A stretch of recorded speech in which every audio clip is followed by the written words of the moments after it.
안녕하십니까. 덴탈빈 연자 김소원입니다. 오늘은 치과 인사관리 연차별 업무기술을 가지고 왔습니다.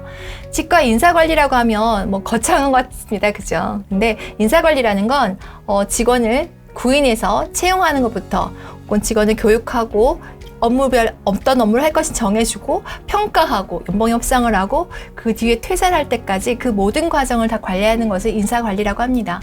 그래서 치과의 인사관리는 무엇이 있나? 그 중에서 가장 중요한 부분을 오늘 들고 왔는데요. 사실 저희가 연차별로 업무를 정확하게 잘 시키는 것이야말로 치과의 생산성을 높이는 가장 좋은 방법이 아닌가 싶습니다. 그래서 원장님께서 여쭤보면 교육을 의뢰하실 때 원장님한테 원장님 병원에 몇 년 차 있으세요? 그러면 그렇게 말씀하세요. 아이고 3년 차 같은 5년 차가 있고요. 이 말은 무슨 말씀이시죠? 3년 차 같은 5년 차? 5년 차인데 3년 차처럼 일을 못한다 라는 얘기고요. 5년 차 같은 3년 차가 있습니다 라고 하면 3년 차인데 5년 차만큼 일을 잘한다는 얘기죠. 네, 그렇게 원장님들이 연차별로 어떻게 보면 간단하게 평가를 하시는 경우를 제가 많이 듣습니다. 그래서 그 연차별로 어떤 업무를 해야 되는지에 대한 정리를 어떻게 할지를 알려드리는 시간을 가지도록 하겠습니다. 안녕하세요. 저는 당신의 소명을 발견하고 기쁘게 일할 수 있게 도와드리는 덴탈위키 컴퍼니 대표 김소원입니다. 원장님, 제가 치과계에 되게 오랫동안 살아남아서 자주 뵙는 편인 것 같습니다.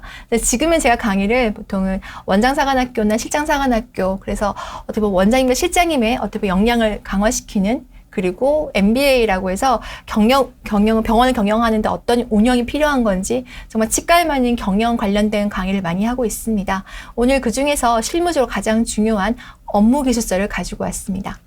원장님 병원의 조직도는 어떻게 되시나요? 지금 조직들을 보시면 여기는 제가 예시로 가져왔지만 보통 병원에서 가장 많은 케이스죠. 원장님 한 분에 페닥터 한 명 있는 경우, 그리고 실장이 있고 데스크, 진료실, 기공실이 각자 있습니다.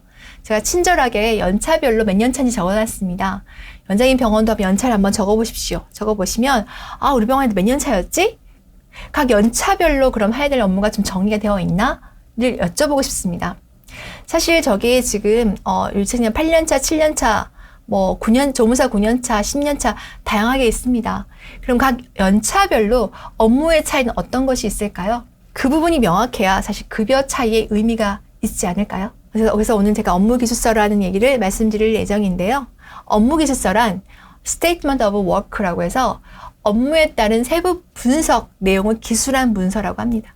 그러니까 기업에서 이미 각 직급에 각 부서에 맞는 연차별로 맞는 업무들이 다 저렇게 업무 기술서가 정리가 되어 있습니다. 하지만 저희 치과는 어떻게 보면 더 세분화되어야 되지만 거기에 대한 정리가 되어 있지 않은 경우가 많죠. 그래서 보통은 저기 까만색으로 되어 있는 첨부할 내용을 보면 어떻게 보면 저희 치과가 아닌 기업에서 꼭 쓰는 내용들인데요. 여기서 저희가 빨간색으로 치과에 관련된 걸 한번 바꿔봤습니다. 어떤 직급이나 어느 팀이 소속인지, 연차가 어떤지, 또 근속연차는 몇 년 차인지, 우리 병원에 근무하는 근속연차, 학교가 어딘지, 세미나 여부가 있는지, 자격증, 이런 등등을 업무 정리를 해놓고 업무 세부 내용이 일별, 주별, 월별 등으로 정리가 되어 있는 어떤 정리표? 저는 그것을 치과의 업무 기술서라고 생각합니다. 업무 기술서를 생각해 보시면 저희 병원 연차 1년차 업무는 도대체 무엇을 적어야 되나? 가장 쉬운 게 1년차가 아닌가 싶습니다. 1년차는 어떻게 보면 병원 처음에 적응을 하고 환자를 모시고 오고 응대를 하고 석션을 하고 라이트를 잡고 등등등 잔심부름을 하는 연차가 아닌가라는 생각도 좀 들긴 하지만 사실 저 1년차가 또 병원마다 하는 일은 다릅니다. 어떤 병원은 1년차를 정말 수술실에 딱 박아놓고 수술실에서만 어시스트를 하게 숙련되게 만들어 쓰는 경우도 있고요.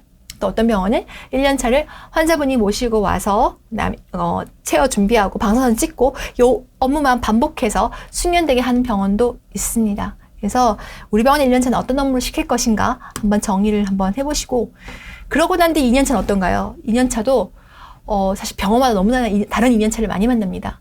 1년이 지나고 다른 병원에 이직을 했을 때 만난 2년차가 일을 잘하는 경우도 있고요. 못하는 경우도 있고 중간인 경우도 있더라고요. 그거는 앞에 병원에서 어떻게 교육을 했냐에 따라 너무나 달라지죠.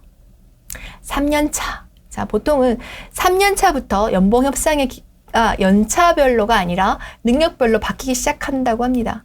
근데 요즘은 사실 2년차부터도 이미 연봉이 달라지는 걸 제가 꽤 많이 봤습니다. 왜냐면 1년만 지나면 직원들 역량 차이가 2년차부터 좀 차이가 급격하게 나더라고요.